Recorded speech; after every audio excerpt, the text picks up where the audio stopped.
Chapter 10. The Broken System. The alert reached Saul 3 different ways at once.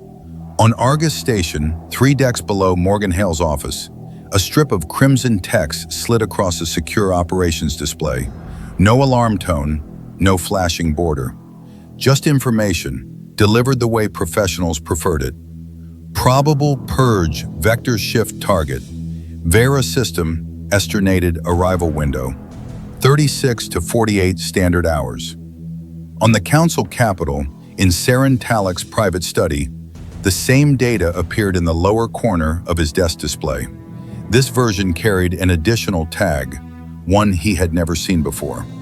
Source: Union Hall, Saul corroborated. Council Deep Sky Survey anomalies. And deep beneath Earth, inside the inverted horizon, where sunlight had not fallen for centuries, the alert arrived as a soft chime in Peter Hawthorne's ear. He raised a hand, touched the implant lightly, and listened. "Vera," he said almost to himself. The room around him did not stop. SDF coordinators moved with the deliberate efficiency of people long accustomed to emergencies that did not announce themselves with panic. Holographic system maps floated above matte black tables, layered with node lattices, transit corridors, and partially complete union field constructs that glowed like skeletal frameworks waiting to be filled in. Status glyphs pulsed over half a dozen worlds. Some green, some yellow, none red, yet. A coordinator looked up from her console, tall, dark-skinned, exhaustion etched cleanly behind her eyes. Hair pulled tight as if sleep were an indulgence she could no longer afford. "Confirmed," she said. "Gravimetric signature matches edge events. Same profile as the approach that crossed council survey lines last year. Vera's arrays caught it earlier. They've been watching the rim since the hijack." "How many?" Hawthorne asked. She didn't need clarification. 3.2 billion system-wide, she said. Vera Prime ballooned after node fabrication started exporting. Densely populated orbital belts. A lot of people who thought they were building their future.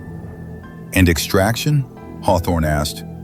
Her hesitation was brief, but noticeable. With everything we can bring to bear," she said, "hundreds of thousands, maybe 1 million if every civilian hauler in Independent Hull diverts immediately. And with phase?"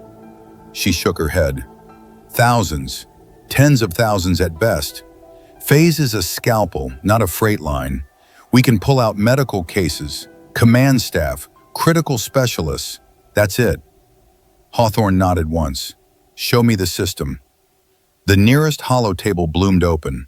A calm yellow star, 6 planets, braided trade routes looping like veins.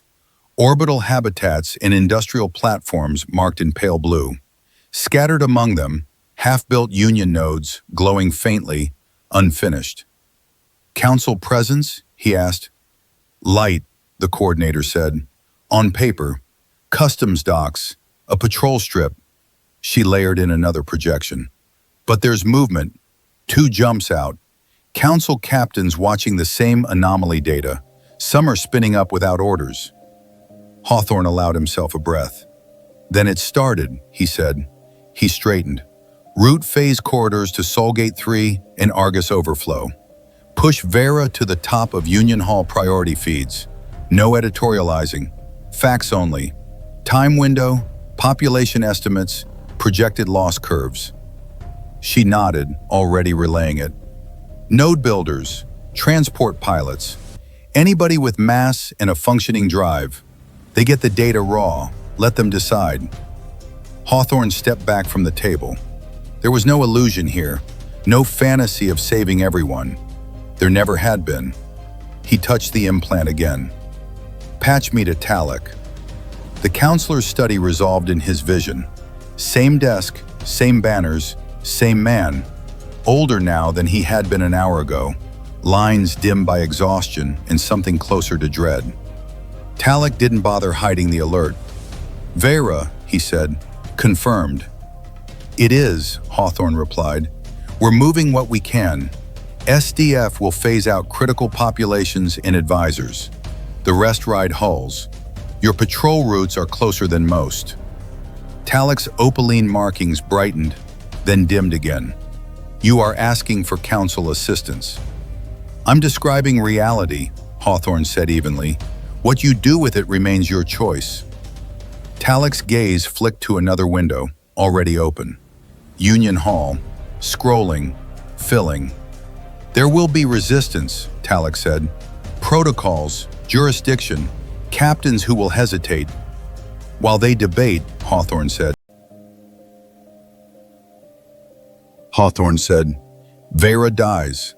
Send whoever's willing. The rest can write explanations to a system that won't exist to read them. Silence.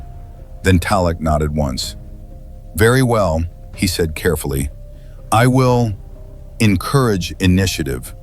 The connection dropped. Hawthorne turned back to the room. Plot my phase, he said. Soulgate 3. One of the coordinators frowned. You could run this from here. I could, Hawthorne agreed. But evacuees don't remember dashboards. They remember the first person who tells them the truth. A doorway of light unfolded, precise, restrained, no spectacle.